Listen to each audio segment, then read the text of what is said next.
நான் ஸ்கூலுக்கு போகல, படிக்கலை. எதுக்கு தேவை? படிப்பு கிடையாது.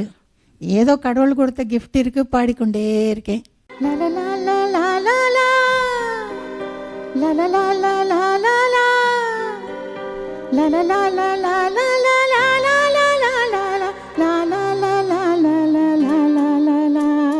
புரியாத ஆனந்தம் புதிதாக ஆரம்பம், பூத்தாடும் தேன் முட்டு நானா.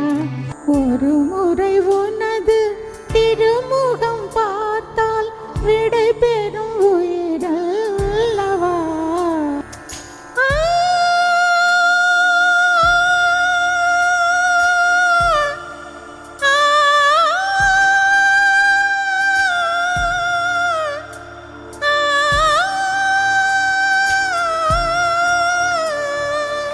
கடவுள் அனுகிரகத்தில் இருக்கிற வரைக்கும் பாடிக்கொண்டே இருந்தா சந்தோஷம்.